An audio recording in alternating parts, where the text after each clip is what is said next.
It's like a timeshare. Yeah, exactly. Exactly. No problem. You got exactly what I'm thinking. The whole framework and everything is sound. Yeah, no. The metal, I mean, there's nothing wrong with it underneath. Okay. The tires are good. Wheel bearings are great. The brakes work good. The water heater works. We're gonna have to fix the plumbing. I'm gonna take a shower outside. I even have the privacy thing that we used. So, sounds lovely. Hey, I'm not wearing a Bigfoot shirt tonight. I'm just wearing a black polo. I gotta go change this shirt. This looks like shit.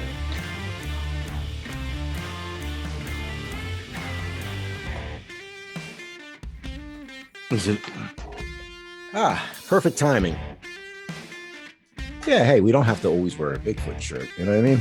Oh, I agree. I mean, people love to hear about reports, right? Yeah, I agree. Don't drink carbonated stuff while you're podcasting. That was one of the rules I sent you originally. Yes, I know. I'm going to be setting up a guest to come on maybe next week to talk about Dogman. You know what I mean? For our alcoholic viewers out there, the Stella Artois. Stella Artois. Afterwards, I thought, you know what would be good? A beer. That little thing back there. That's what it did for me. It hit the spot. Well, hey. Take a shower with some Yeti bars, and I was good to go for a podcast. You're listening to Squatch Talks Podcast. Real stories and real encounters told by real researchers. Sit back, relax, and enjoy the show.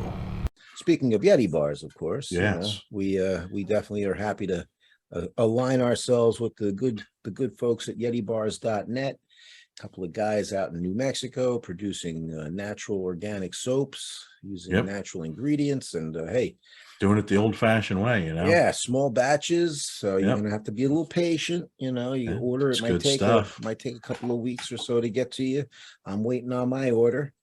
And I was sure to use STP10. That's right. When I hit the checkout button. You get a lot of stuff, you know. Go for the free shipping at $75. Absolutely. With that 10% off, you get a lot of stuff. No doubt. So I'm looking forward to giving them a try. But I admitted to him when I spoke to him, I said, you know, I'm a former Dr. Squatch guy.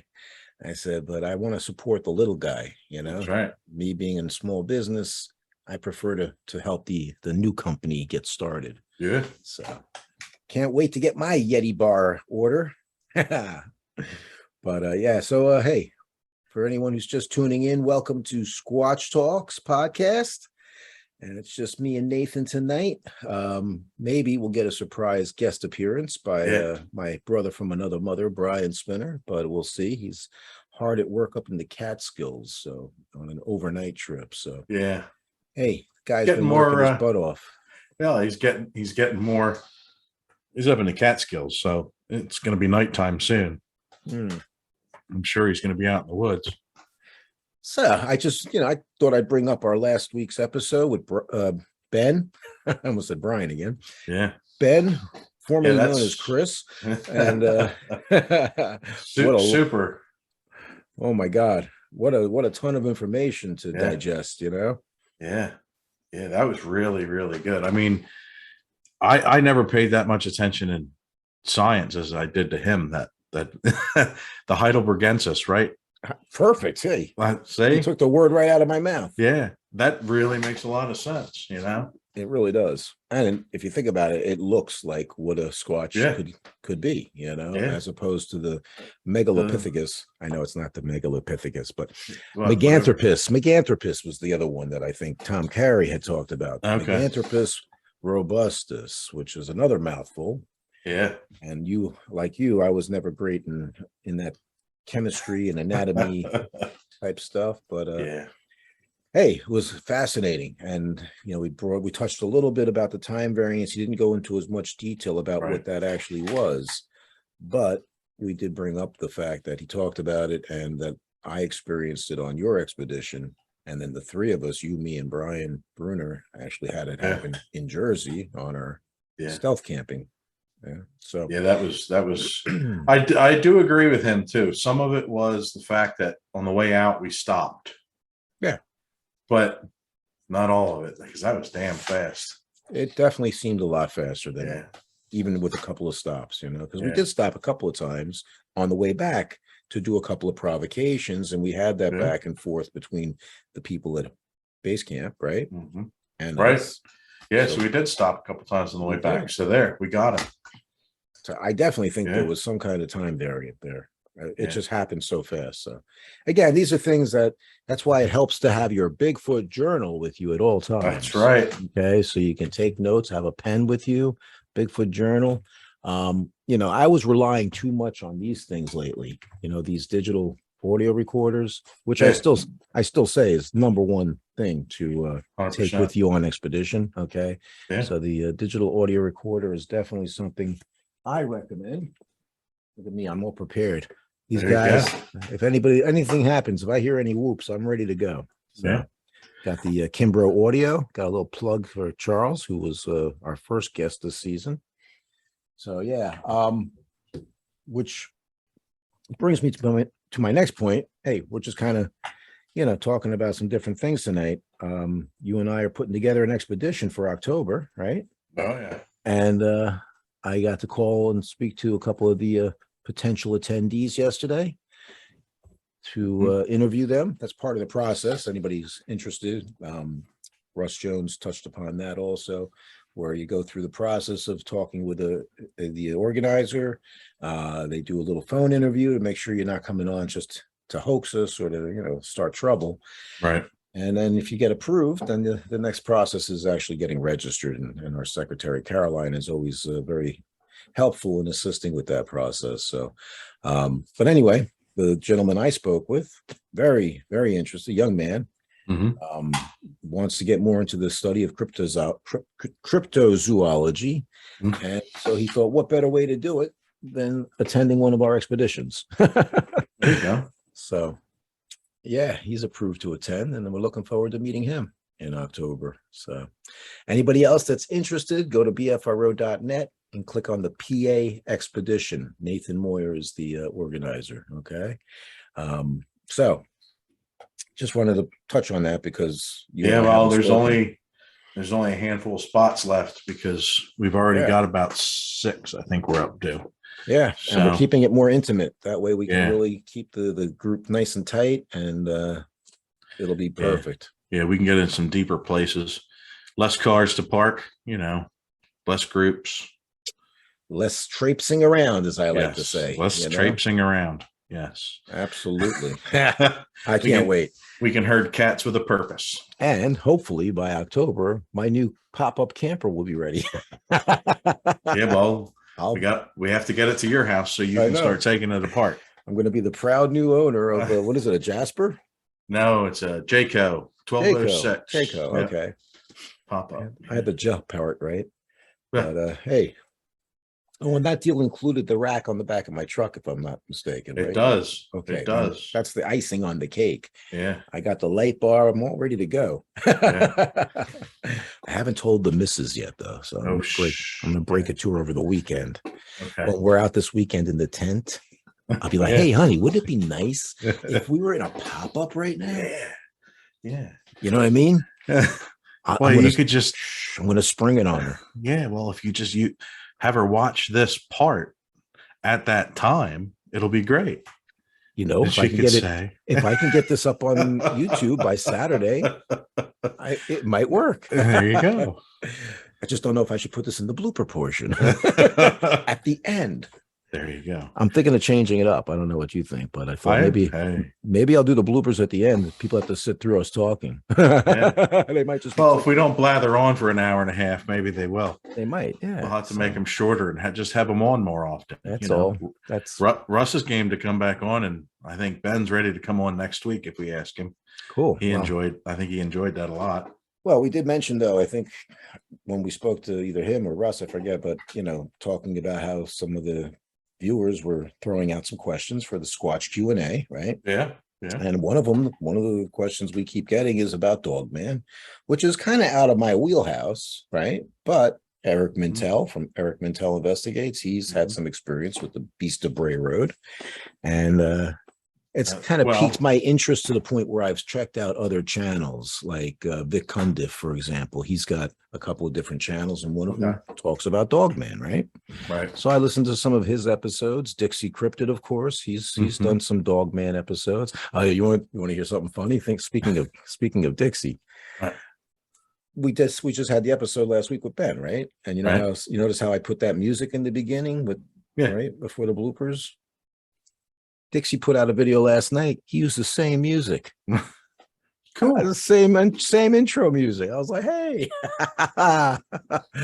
And you know, one thing I remember him telling me, right, when we had a nice long conversation about getting started way back when, was he wants to put out a quality product for his viewers, okay, and listeners. And so, hey, if we're picking the same music, that's a good thing. That's a good sign. That's right. Right? He's good at what he does. I thought that was kind of funny. I wanted to mention that. Yeah, so again, nice. Dogman, right, is one of the things that I had an interest. We have one of our friends, one of our close friends there, Dan the Man. He's a researcher with the Dogman. He went full in Dogman there for a little while. Dude, we should have him on, and the witness that I was about to disclose. But yeah, I actually have a witness that is willing to come on and tell us about his encounter. So maybe bring Dan on. That'll be great. Yeah. If he can get himself, away from changing diapers for a minute. Yeah. I think he got to be out of diapers by now. No, he just had one, I think. I'm not sure. I'll have to look. Okay. But yeah, no, that's just something I wanted to throw a little teaser out there. Okay. I know people have been kind of hoping we'll talk about something besides Bigfoot.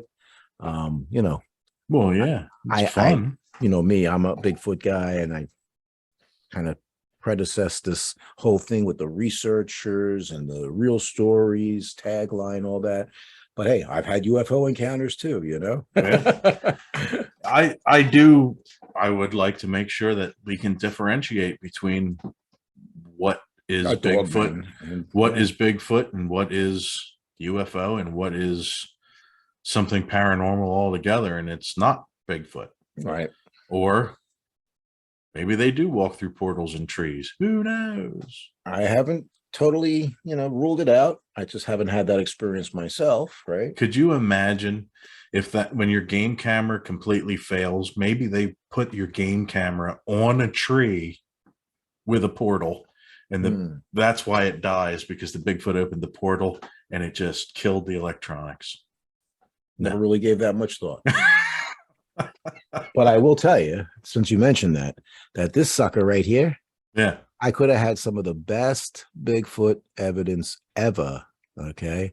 This camera was placed outside a base camp in New York on Brian's expedition. Yeah. Right? And I don't know what I did, but this was on a tree, on a trail where it was just about to split into a Y, okay, like a fork. Yeah. And I hung across the trail from this camera organic apples and apple cider donuts. Okay. Oh, yeah. I remember that. Yeah. I hung them up about as high as I could reach. So that's about, I would say, 7.5, 8 feet off the ground. We got, if you're wearing boots. Yeah, if I'm standing on my wallet, Sorry. We got got done with the expedition. I get all packed up. Brian and I are the last two there, of course. We say our goodbyes. He's got a 3-minute drive. I've got a 3-hour drive, Right. I get out of New York, and I think, oh my God. I forgot my vape. Okay. So and I couldn't even call Brian because his phone had fallen into the lake. Oh, that's that time. That's right. So yeah. So I'm bumming, right? I tried calling his dad, and anyway, I get home. Next day, I'm off from work, and Heather had off that day as well. I said, "Hey, honey, you want to take a ride back to New York?" Well, funny thing is, she said, "Where's your trail cameras?" I said, "Oh shit, I left them in New York." I said, "We got to go to New York." So we took a 3-hour ride back up. Yeah, and Brian met up with us there. I got the first game camera from the kitchen area where I had that set up, and there was only deer because it was out and over an extra night now, nobody there. Okay? Right. which is a good idea. which is a good thing. Yeah. Yeah. So I thought this is great.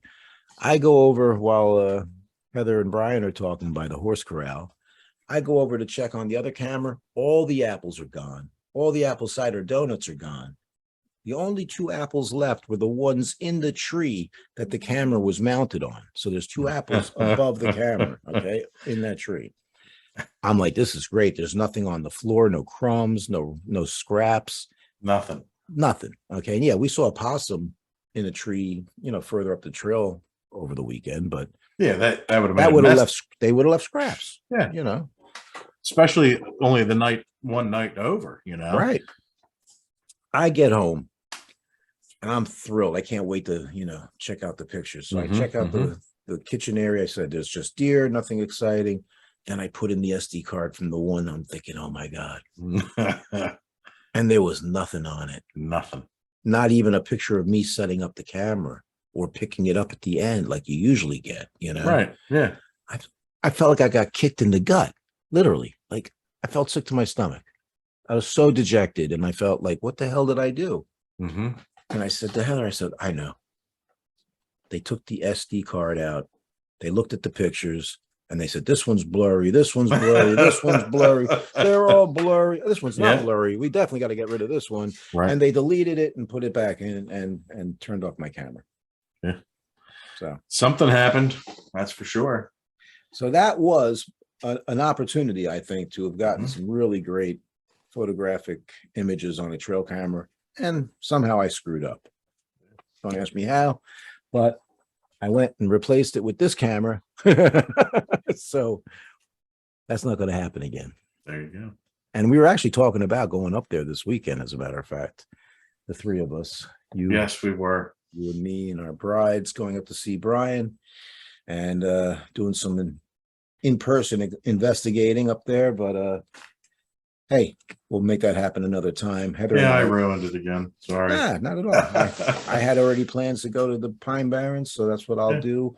And hopefully we'll have some action there. Yeah. I'm sure you will. If I'm not on the live thing, that's because I'm not able to get reception. But right on. Yes. So getting back to these camera things though, right? There was some discussion about that on our trace group. Yeah. Whether or not they're effective. What are your thoughts, Nathan? It's always information. You can't go wrong with information. I mean, Russ even said they're over there looking for a known species, something they know is there. And they have 250 of them out in a straight line, and they keep rotating them, and they still haven't gotten a picture. I mean, I think it's less the fact that they know they're there, and more the fact that there's not that many of them. Well, I don't know what to say, but it's still information, because if you put bait out and it's disappearing, something's eating it. At least you can rule out what it isn't. Right. And the other point he made was when he sees activity on the camera throughout the year, and then there's a week or two that there's nothing, what is that telling him? He's keeping track of that. He's noting the dates and the times, and that's helping him to put together a bigger, puzzle that's hopefully going to give him the results one day, Yeah. I mean, every situation is different. That's for sure. Every researcher is different. Yeah. I mean, I'm completely different from you. When I go out by myself, there's no stealth, and I try to do it as best I can when I'm with you. But from me doing it, I don't use stealth, and I also don't do any provocation. Right. And I still get results. But Pennsylvania squatches are a little different than New Jersey squatches. They are definitely different. They don't have, they're a little bigger, we got those howls without any provocations. Exactly. I never have had to, really. And if I do knocks, if you do too many knocks around where we're at, you're not getting it. You're not getting anything.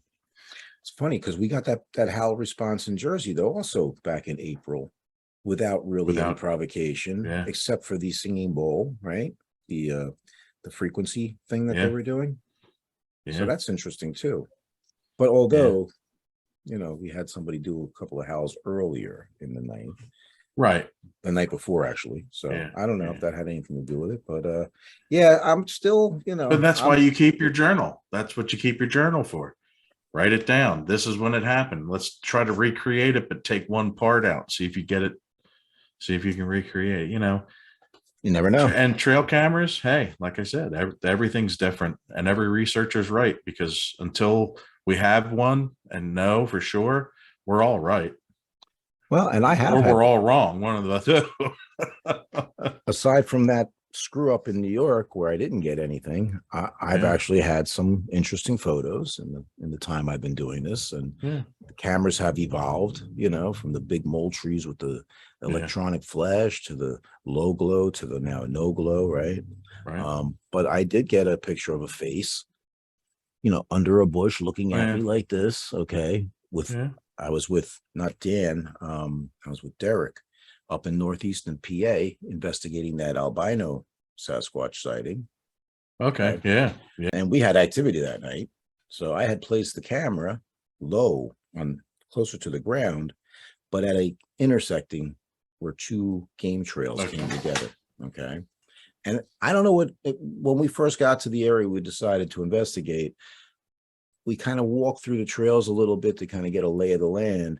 And there was like this like beam of light coming through the trees and illuminating the spot. And I said, that's where we're going to set up base camp. You know what I mean? And we did. Okay. That was where base camp was set up.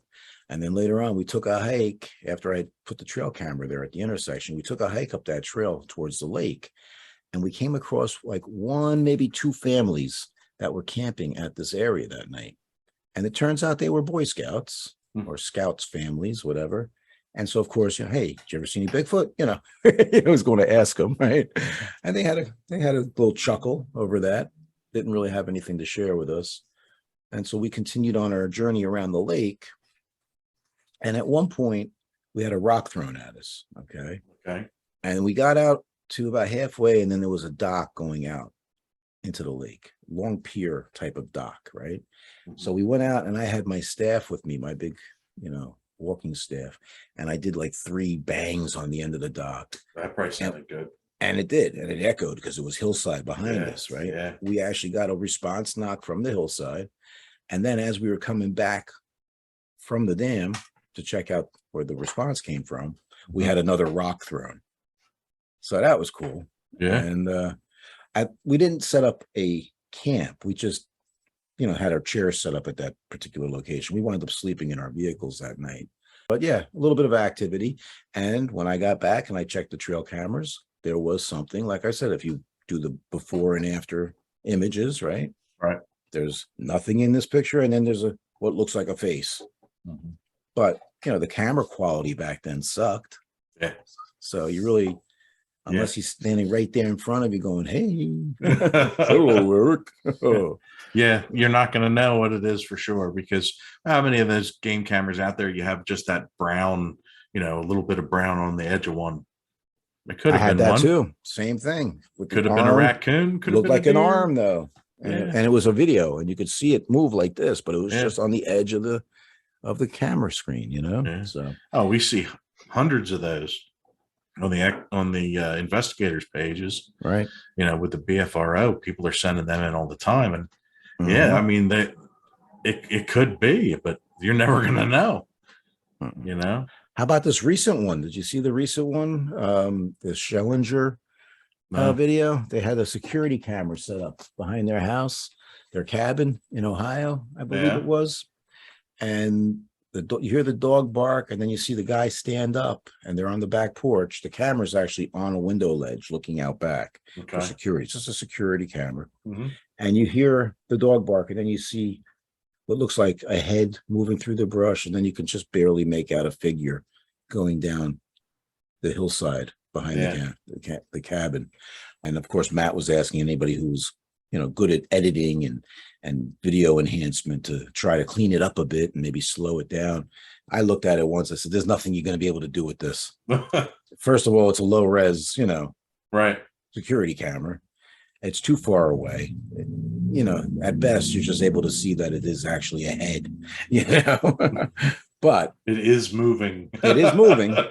And it alerted the dog, Yeah. And of course, you get people say, "Oh my God, did you see the tree shaking off to the right afterwards?" I was like, "Yeah, it was wind. You can see the wind come up and blow the tree around, But yeah, that's another, situation where there's cameras that aren't reliable and aren't going to Right. really. And they're not up looking for Bigfoot. They're out looking for, mischievous ones. But that habituation that we're investigating up there, she said when they put motion sensors out and cameras out, they rip them down and throw them up on the deck. Right. They don't, they're only allowed to go so far out behind their house with stuff, and they just pick it up and throw it in. Yeah, and other people have made the same type of statements. That you put them up, you're bound to scare away any activity. You know what I mean? Because they're in tune with it, and some people feel like this is their backyard. They know the area like the back of their hands. So again, there's different.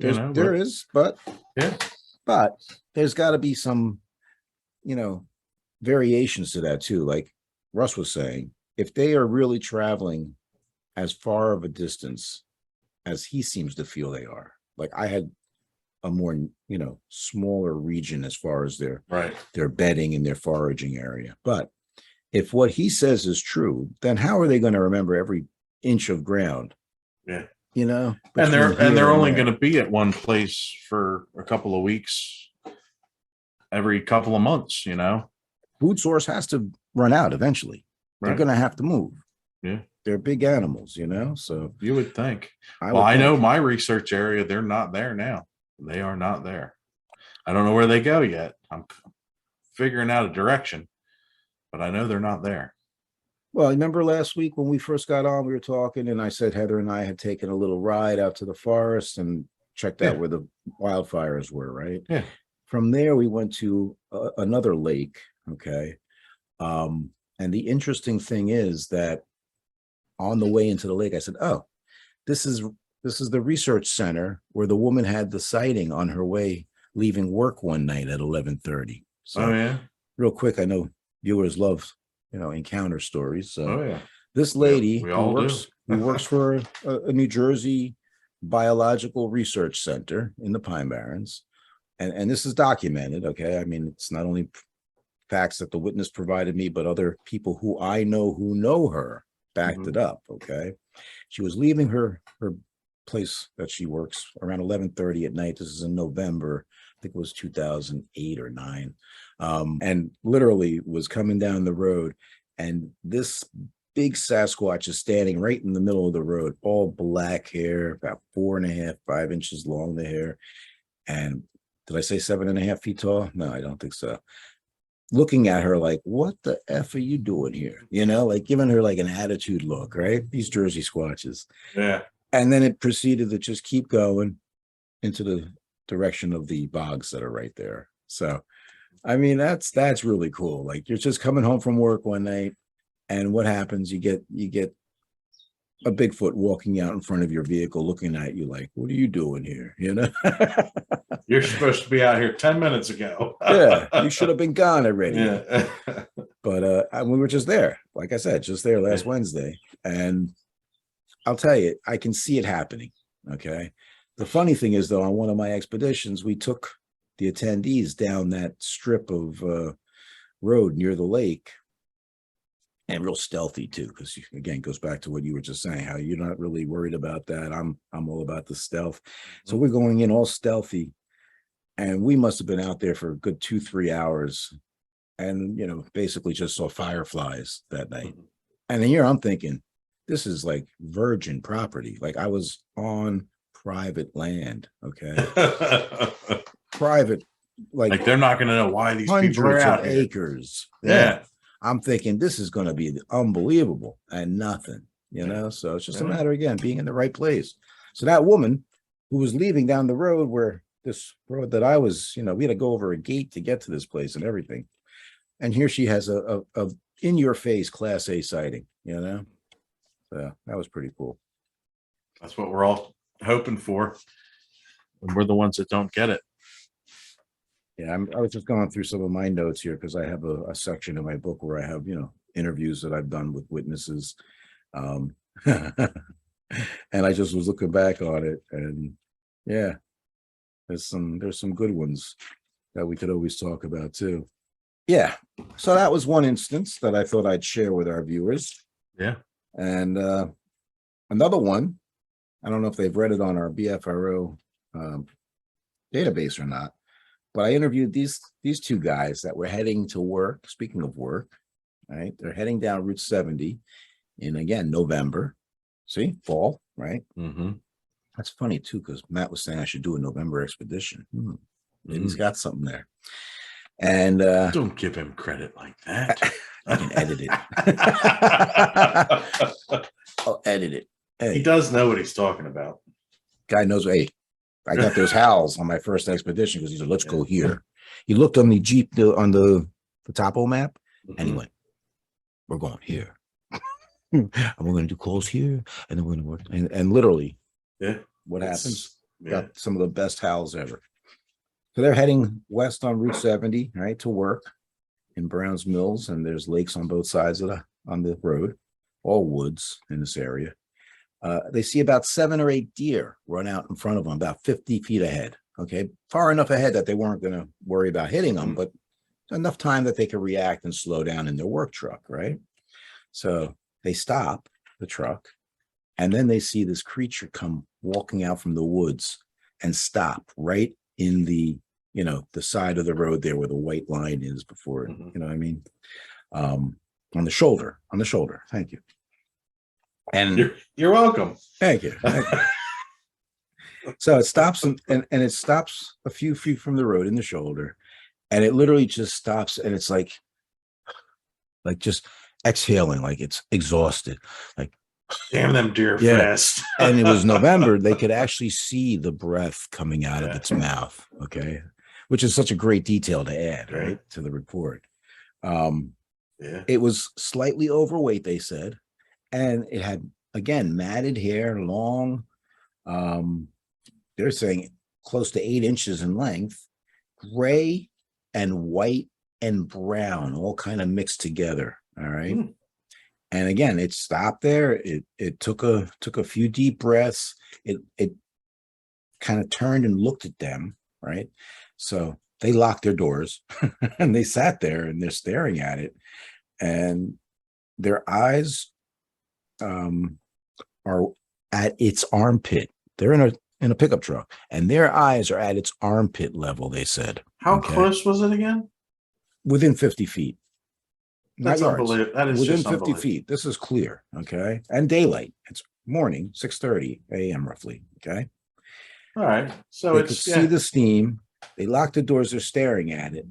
They had no interest in Bigfoot whatsoever, okay? None. These are just a couple of work dudes, okay?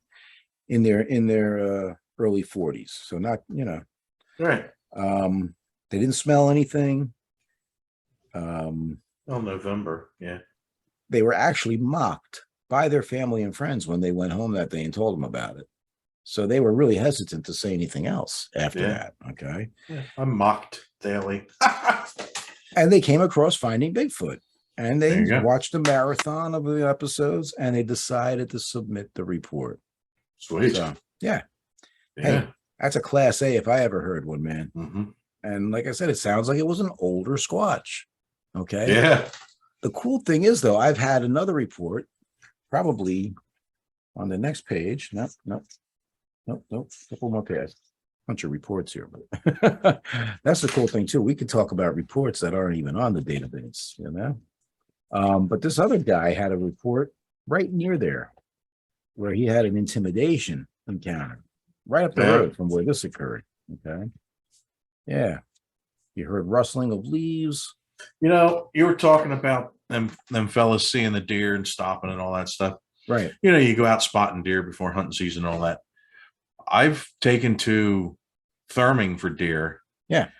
And finding the deer and then concentrating on the small, because I still don't subscribe to it that they actively hunt deer, or I still think they're more omnivores, but you're entitled to that. yeah. But what I'm doing is I'm therming around behind in the fields, at the tree lines, trying to find, are they watching them too? Are they, never give up a chance to research. That's for sure. I do think they use ambush points where they actually have a few of them working together. Not that they're necessarily hunting or stalking, but, and then of course I've heard reports where they're, leaping into a pack of hogs and smacking one up against a tree and taking them home under its arm after it beats it to death, Yeah. So yeah, I do feel that they hunt, live prey. Yeah. Well, I hunt live prey, and that report that I researched up there with my first expedition was, that lady, her motion light went on. She went out and she said the black bear just picked her goat up. I think it was a goat or a pig. I think it was a goat. Picked her goat up, stepped over the 4-foot fence and walked away, put the goat under its arm and walked away. Black bear don't normally do that. So I assumed that was a Sasquatch. Yeah. And treated it thusly. But she said, no, she's not submitting a report because it was a black bear that picked it up and walked away with it. And there was no dead goat anywhere around. Right. If it was a black bear, it would have ate it right there. Mm-hmm. If it was a mountain lion, it would have drug it off and you would have still found the carcass. Or be hanging in a tree. Yeah. Hanging in a tree. So it carried it off. And the goat probably was like, yeah, let's go hang out for a while. And then he broke his neck and that was that. But, I'm sure that's where people's dogs go. I'm sure that's where a lot of chickens go. Oh, for sure. The chickens walk right up to them and they just burp. A lot of farm animals probably go missing that way. Even calves and goats and ponies, you name it. Hey. Yeah, I heard one time where they ripped the throats out of horses. And I just don't see the purpose of that. Me either. I don't know because they left the horse. Man. That could be Dogman. There you go. Yeah, because why would it just kill them and it left them there? It didn't even eat anything. It just ripped their throats out and killed them. That doesn't sound like Bigfoot to me. Yeah. I mean, right. If anybody's seen Harry and the Henderson, you know. Right. That's not how they operate. That's right. That is a factual movie based on real events. Well, it was based on true events, Yeah. But I just found that other report. This one, the last one I talked about with the two guys was from 2017, I think. Yeah. No, 2016. And this other guy I mentioned, his occurred in 2011. However, I didn't get the report until September of 2016. So right before these other guys in November. Okay. And he talked about being on a hike near where he lives in the same general vicinity. And he heard a bird call, like a whistling sound. He went to find the source near a swamp. So then he heard some loud noises nearby, some disruption going on. And it sounded like something crashing through the woods. And it also sounded like something was smashing big logs. Now, I don't know if that means like wood knocks or something was just smashing a tree. That can also sound like the branch breaks and stuff. Right. So talks about me calling the witness back and we spoke at length. It's a Class B encounter, of course, because he didn't actually see anything, but it was near his home, about two miles away from his house in the woods. And this individual worked with large animals in a park for many years. Okay. Oh, so he has had experience with bears and lions and tigers. Oh, my. And after initial intimidation, he continued down the trail. And when he was near a small stream, heard a loud splash.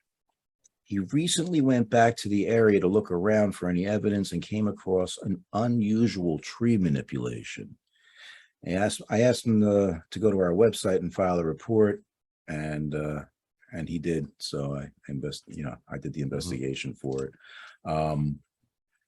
So interesting though how close by these two are one another, right? Right. And I've done some other investigating near here. There's been activity that I've experienced, including the report from 2018 with the husband and wife in their rearview mirror, is Right. within 5 miles of this location. Oh yeah. Oh yeah. So this is like a 5 mile radius of a number of sighting reports. That's where my truck died, right? That is correct. Okay. Just making sure I have the right picture in my head. Yes, that is exactly where your truck died. In fact, I spent the night there. Where you spent the night was literally right, maybe 100 yards from where they had the creature leap behind her in the rearview mirror. So yeah, which is why I'm surprised nothing came in the middle of the night and disrupted you guys. I was growling too loud, I was told. Probably were. Yeah, back then you did. I was quite husky, cutting off the circulation up there around my neck. Wow, I can't believe this though. Like these are reports I have. Like I keep notes from when I call and speak with a witness, right? Yeah. Here's November 2016 also. Noise was heard. Calls like, where are you? Numerous tracks found on border of his property, 12 or more. Saw a silhouette out of the front bay window. On the other side of a split rail fence, about 5 feet away from fence, appeared to be a hunched over individual walking on the road. And a creature moved from left to right. Total encounter lasted about 7 seconds in duration, until the trees finally obscured his view of the individual. It was upright on 2 legs with arms swinging, only about 5.5 feet tall, very wide girth though, and broad shouldered.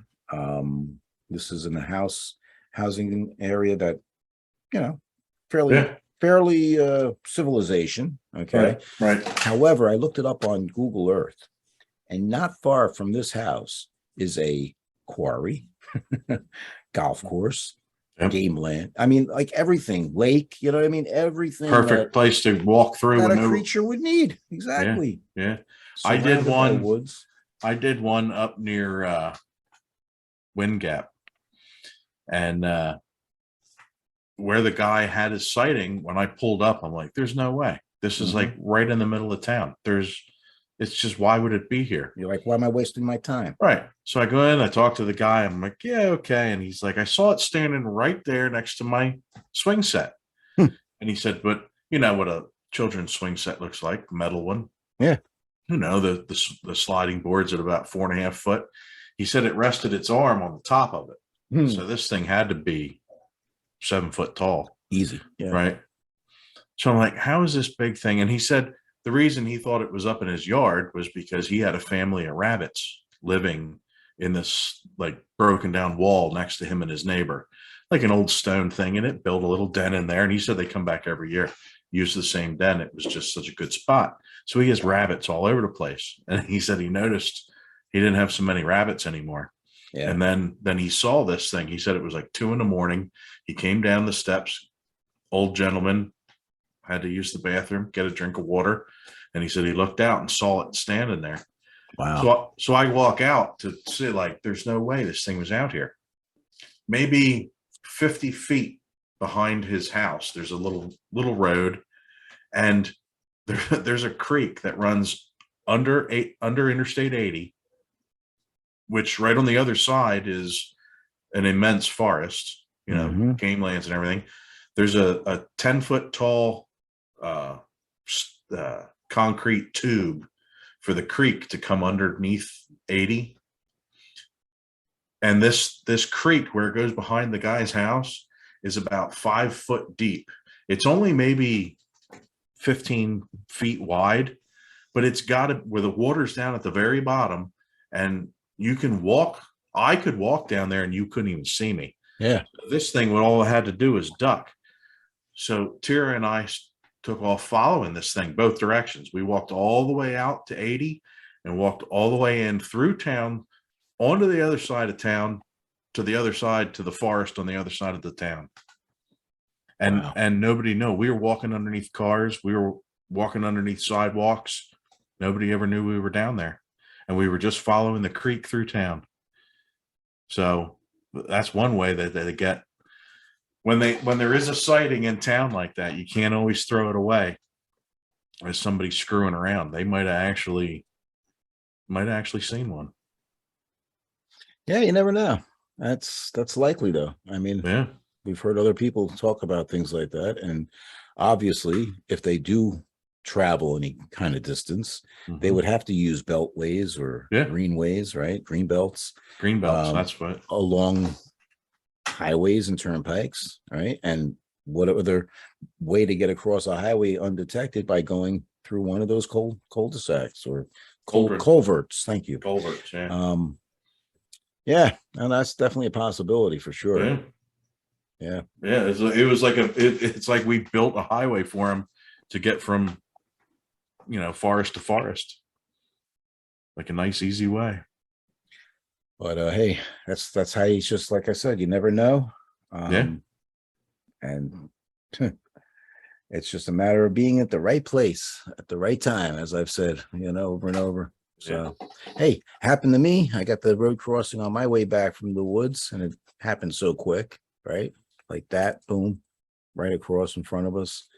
And it's like one of those things you'll never forget. But I gotta get you my game cam or my dash cam footage of my deer accident, just because I have it actually. Do you? Yeah, you sent it to me. That's right. You got to put it on there somehow. I'll use it as the promo reel. I'll put some music to it. There you go. There you go. Yeah, because I tell you what, that was a cheap game or cheap. I keep saying game camera. I keep that cheap dash cam, but it works really good. Yeah. I thought it would be real blurry. You can see the deer hair right before it smashes the windshield in. Totally rolling up the side of the window. But that's something you want to definitely not have any reoccurrence of, That's for sure. So anyway, I hope that the viewers enjoy listening to us banter on about some of the things we've experienced and some of the things we have yet to do. But I think we're going to be getting together in the near future, right? Me and Brian have talked about getting up to New York and doing some stuff. But we managed to put something together tonight that I hope they'll enjoy. And we are asking them to continue to submit their questions. Yes, of course, please right? do. Yeah. To either our email address, squatchtalkspodcast@gmail.com, or even in the comment section. That's where we've gotten a few already. Yeah. On YouTube. Okay. And don't forget to go to yetibars.net and use STP10 when you go to checkout. They cleaned up our act pretty good. So yeah, man, I would looking forward to it actually. And I just wanted to thank some of our new subscribers. Just got some alerts over the last few days, new people that are subbing and hopefully enjoying it, and will hopefully share it with their friends and family, But we're hoping to continue to grow the channel. So if you don't mind, give us a shout out. It's fun to talk about what we do. It's good to have another place to talk about it. You want to do it as much as you can because it's an obsession after a while. And it's funny because like I have it here right at my place of business where people see it, and I'm constantly having discussions about it, of course, and people telling me about some of the experiences they've had. But like today, Heather was saying, I'd really like to change things up, and maybe you could make, one of the other rooms your office and studio, and you can take the, Bigfoot stuff, the Bigfoot stuff up there. I'm like, well, but I kind of like it where it's at, It gets you reports, maybe, It has actually, So, and I had a couple of our viewers in today. Mike and his lovely wife Kathy came in. He's always throwing out some questions to the discussion, and appreciate him watching all this time. And Ben was obviously pretty avid viewer as well. Said he was watching us since January, so that was really cool to hear. And I want to thank Ben again for coming on and sharing all his knowledge with us. So and everybody on Trace, thanks for all the content and everything that's going on there. It's good stuff. We had one on there with cloaking, how people can mistake cloaking for light transference and stuff, just leaves go in the wrong direction. No doubt. Yep. I know we're trying to get out of here and I keep bringing up more stuff. We'll talk about that next time. We can do this again. That's right. I didn't read all my reports. God knows we got a whole database that are as of Well, we yet. said we wanted to do something short, and we're on here an hour. So, And I'll edit out some, of course. But yes. it's on the bloopers. But and thank you, everybody. And until next time. Thanks for squatching. Thanks for checking out this episode of Squatch Talks Podcast. Don't forget to subscribe, follow, and give us a like. And stay tuned for more exciting stories on Squatch Talks.